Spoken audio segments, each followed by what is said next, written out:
Olá, meu nome é Mônica, sou enfermeira, atualmente lotada na unidade pediátrica do Hospital Universitário de Lagarto.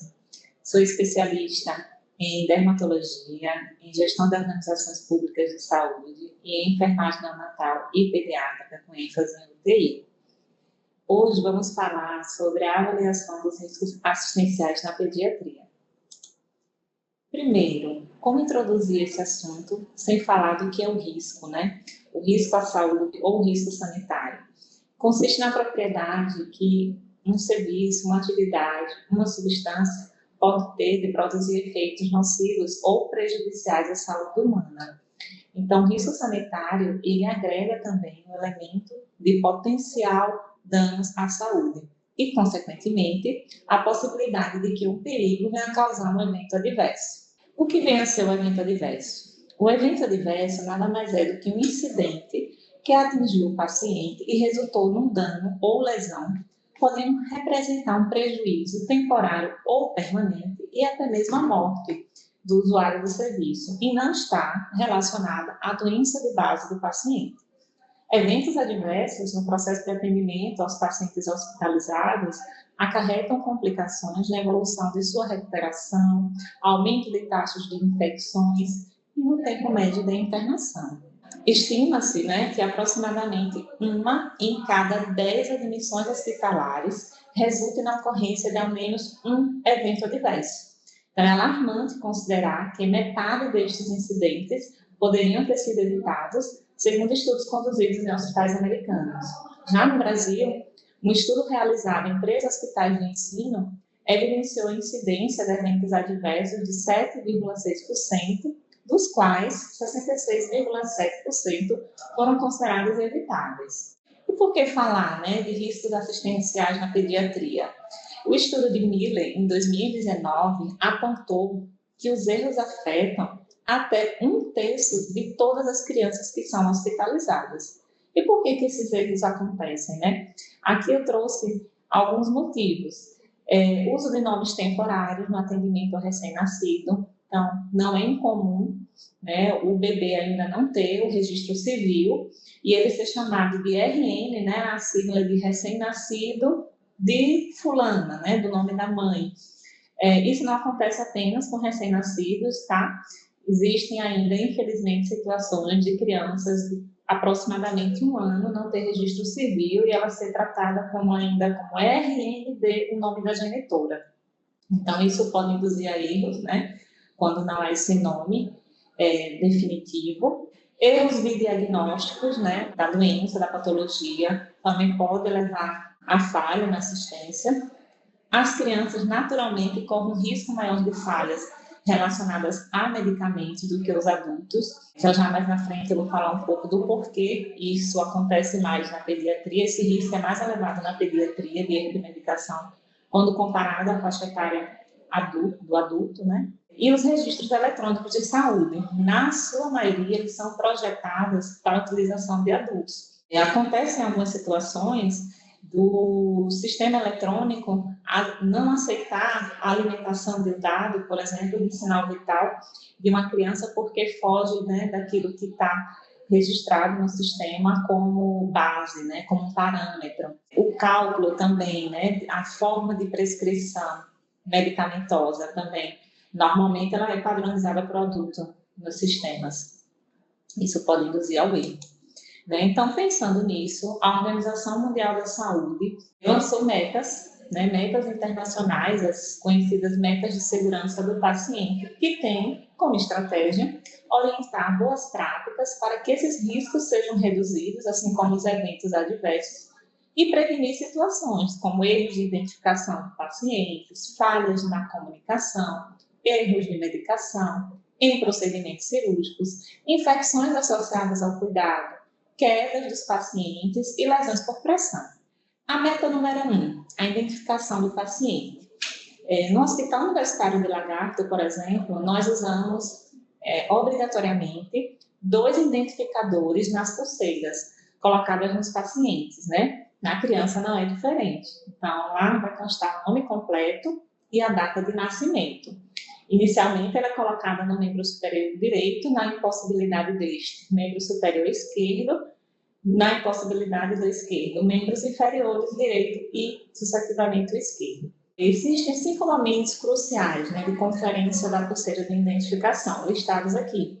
Antes da administração de medicamentos, então é importante perguntar ao responsável, ao familiar, né, ao cuidador, qual o nome dessa criança, para checar com o nome da medicação que será administrada, evitar situações de já dizer o nome da criança e induzir ao erro, né? Muitas vezes o ouvinte, né, o pai ou a mãe ou o responsável, apenas balança a cabeça, pode haver uma confusão de nomes, não é incomum termos homônimos na pediatria, né? Então, João Miguel, dois pacientes, 2 crianças chamadas João Miguel, muitas vezes na mesma enfermaria, no mesmo espaço, no mesmo ambiente, são nomes binômios, né, comuns nos dias atuais, então é muito comum. Então é melhor perguntar o nome completo ao acompanhante para verificar com o que você tem de registro.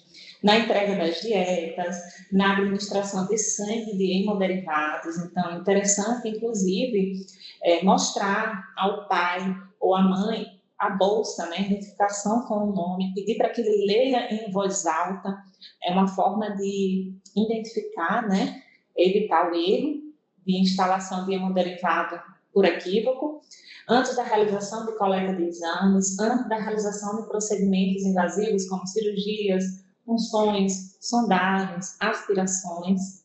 Na meta 2, eu trouxe aqui a comunicação entre os profissionais de saúde. Então, é um momento muito importante no cuidado ao paciente, principalmente nos momentos de transição do cuidado, de transferências de paciente e os registros que são realizados em prontuário. Então, são nesses momentos, né, tão importantes que mais acontecem os erros, né? Quando as pessoas não se comunicam de forma adequada. E isso pode interferir na segurança do paciente, na qualidade, na continuidade dos cuidados prestados. Há 2 ferramentas utilizadas atualmente para facilitar essa comunicação entre os profissionais de saúde. Eu trouxe aqui para exemplificar a ferramenta SBA, né? Cada letrinha dessa significa S, situação, B, breve histórico, A, avaliação e R, de recomendação. Na prática, como é que a gente pode utilizar essa ferramenta SBA para melhorar o processo de comunicação? Então, primeiro, a gente precisa se identificar, né? Aqui é a identificação do locutor, e identificar o paciente ao qual estou me referindo. E aí vou descrever a situação de maneira objetiva, de maneira clara, realizar um breve contexto, um breve histórico da situação, apresentar uma análise sobre ela, seus desdobramentos e finalizar com recomendações. Já a ferramenta do Huddle lembra, né, a reunião realizada por jogadores americanos antes de iniciar uma nova jogada. Aquele grupo, né, de jogadores que se abraçam e conversam rapidamente sobre o que eles devem fazer nos próximos minutos. Da mesma forma, podemos estar fazendo isso no serviço de saúde, né, para estabelecer uma situação, para reforçar ou para monitorar um plano de cuidado. Então, são reuniões rápidas de 5 a 10 minutos e que podem estar aperfeiçoando a nossa assistência, a qualidade da nossa assistência. A comunicação com os familiares também se faz importante, né? Hoje utilizamos a ferramenta chamada feedback para melhorar essa segurança das informações e validar que as mesmas foram compreendidas pelos familiares. Como é que nós podemos, na prática, fazer isso? É pedir ao responsável pelo paciente que me explique o que ele compreendeu da informação que eu quis passar. Então, a gente pede para a família repetir aquilo que lhe foi passado. Porque muitas vezes eles balançam, né, a cabeça, afirmando que está entendendo, mas isso não nos traz segurança de que a informação foi realmente compreendida. Então, feedback significa isso, a explicação de volta. Então, o profissional de saúde ter explicação de volta, passada pelo ouvinte, passada pelo familiar, pelo pai, pela mãe da criança, de que realmente aquela situação está sendo compreendida. Na meta 3, falamos da segurança na prescrição, no uso e na administração de medicamentos. Na pediatria, pequenos erros de cálculo podem gerar danos significativos. Vou dar um exemplo prático de como erros de cálculo podem impactar de forma negativa na assistência. Usar colheres, usar recipientes inadequados para medir doses de medicamentos também é um dos principais motivos de erros na hora de administrar a medicação. Tanto a colher quanto o copo medidor, eles não têm uma forma segura, né, de medir e pode levar ao desenvolvimento de eventos adversos, como aumento de frequência cardíaca, convulsões, coma, inclusive a morte por uso de dose inadequada. Então, não há no mercado também formas farmacêuticas disponíveis em doses e concentrações adequadas para administração em crianças. Então, sempre há necessidade na pediatria de estar se fazendo o cálculo de doses individualizadas conforme o peso ou a idade da criança. Na maioria das vezes é conforme o peso. Então, miligrama por quilo é o carro-chefe da pediatria, né? O cálculo de dose de medicação. E esse cálculo de dose, ele encontra praticamente 3 barreiras. Então, primeiro vem o prescritor, né? O prescritor, ele põe a dose desejada. A farmácia, no momento da segregação, tem pouca condição de fazer controle, né? Porque normalmente os frascos eles são projetados para doses de adultos. E quando chega na enfermagem, a enfermagem precisa fazer o cálculo, né, da diluição, da reconstituição e da diluição dessa medicação. Então, seria a terceira barreira. E o importante também é a checagem, a dupla checagem desse cálculo no momento da administração do medicamento. Triturar comprimidos, abrir cápsulas para misturar os alimentos na tentativa de facilitar a administração do medicamento à criança, isso também pode estar induzindo a erros, né? A utilização de seringas também pode estar induzida ao erro, então é muito comum devido ao tamanho, né, da criança, aquela propriedade que ela tem de não obedecer comandos, que é inerente à faixa etária, e o medicamento para ser administrado pela via oral ser ofertado muitas vezes de seringa. Qual o perigo disso, né, dentro do ambiente hospitalar? A mesma seringa utilizada para medicamento endovenoso, às vezes ela é utilizada para administrar medicamento via oral. Isso pode levar à falha, ao erro, né, de alguém de forma equivocada fazer a administração daquele medicamento que era destinado à via oral numa via equivocada, na via endovenosa, e trazer problemas catastróficos.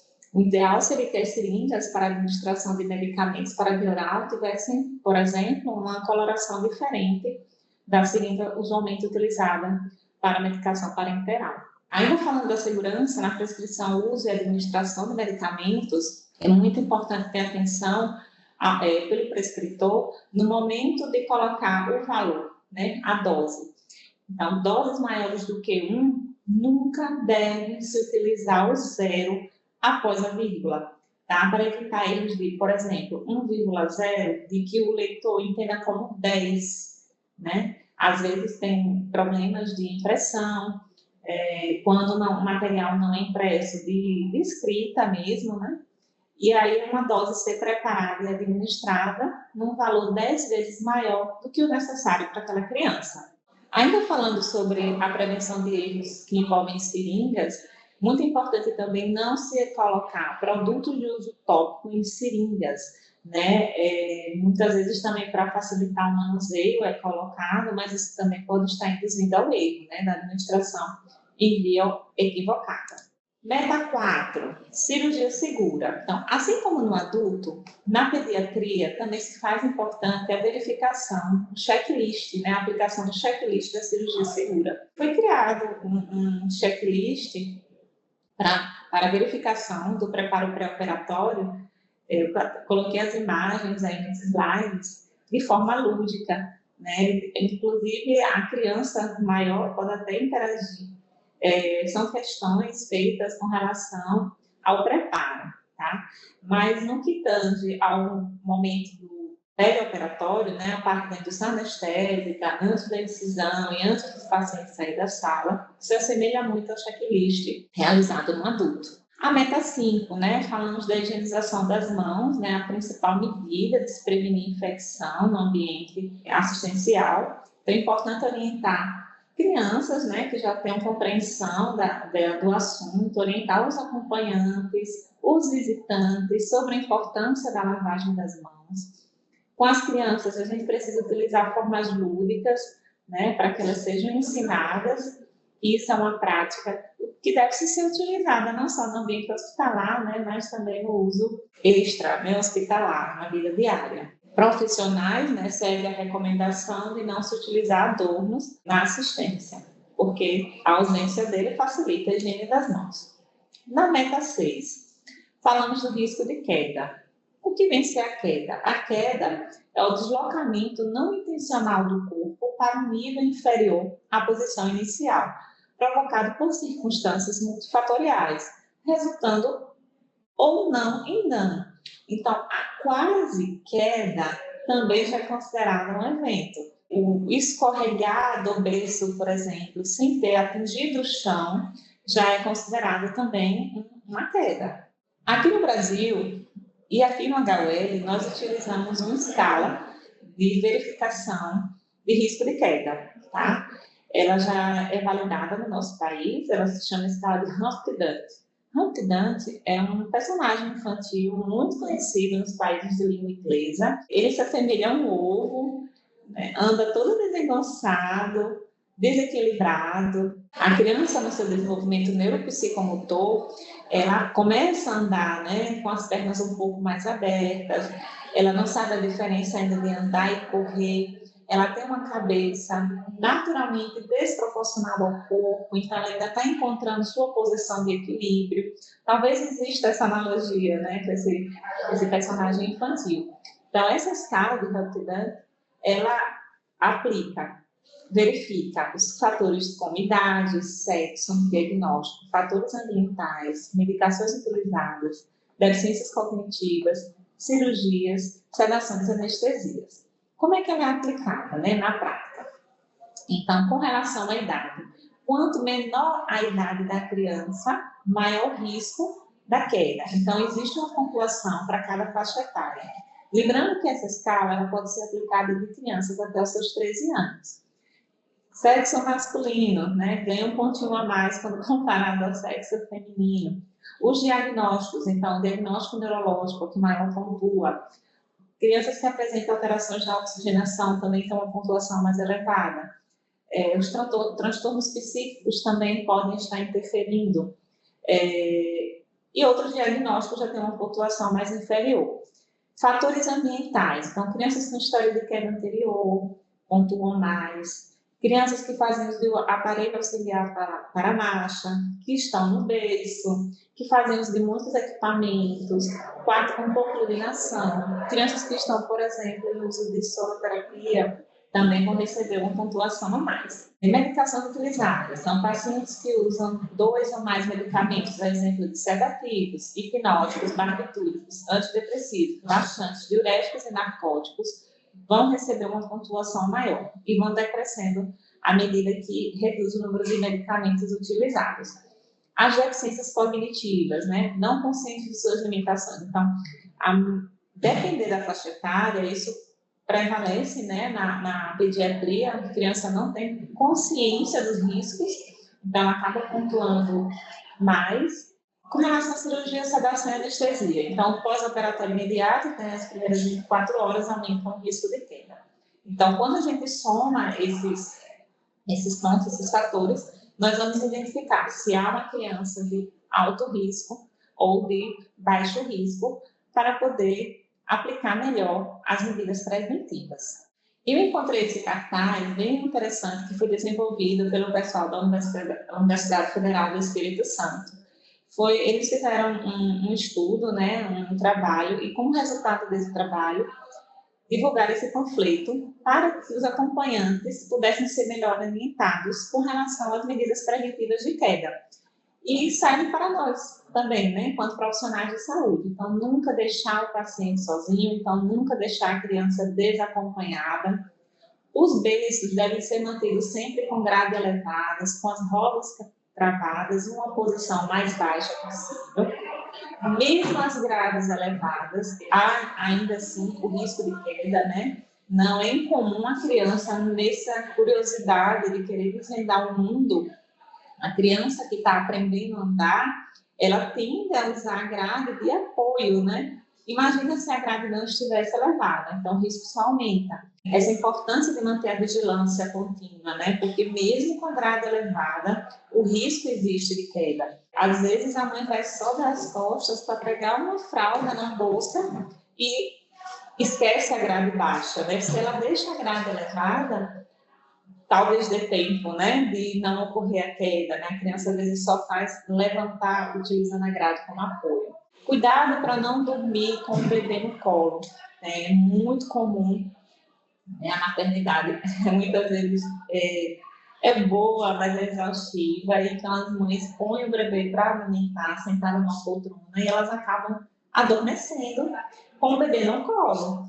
Então, deu de mamar, bebê no berço, em grades elevadas, para evitar o risco, né? A mãe pode, né, adormecer e largar os braços e o bebê vir ao chão. Sempre acompanhe a criança quando ela for sair da cama, né? Mesmo que seja para ir ao banheiro, porque minimiza, né, os riscos de queda. Manter o quarto livre de obstáculos, tá? Então, brincou, às vezes fica brinquedo espalhado, né, por todo o ambiente. Isso leva ao risco de queda, tá? Não só da criança, mas do próprio familiar. Então, terminou de brincar, recolher os brinquedinhos e acondicioná-los para usar de uma próxima vez. Então, são medidas simples, mas que podem evitar, sim, a queda, né? A queda, quando acontece na pediatria, ela pode ser grave, né? Ela pode ser fatal. Normalmente, a primeira parte acometida é a cabeça, né? A parte mais pesada do corpo da criança é a cabeça, aquilo que primeiro vai ao chão. Então, todo cuidado é pouco. Prevenção de lesão por pressão, né? O que é ideal? A gente avaliar essa pele da criança na admissão, diariamente e a cada mudança de quadro clínico. E aplicar instrumentos que nos ajudem a avaliar o risco de lesão por pressão e, a partir daí, aplicar as medidas preventivas que se fizerem necessárias. Na pediatria, nós temos uma escala de Braden, uma escala diferenciada para estar avaliando a lesão por pressão, chamada escala de Braden-Q.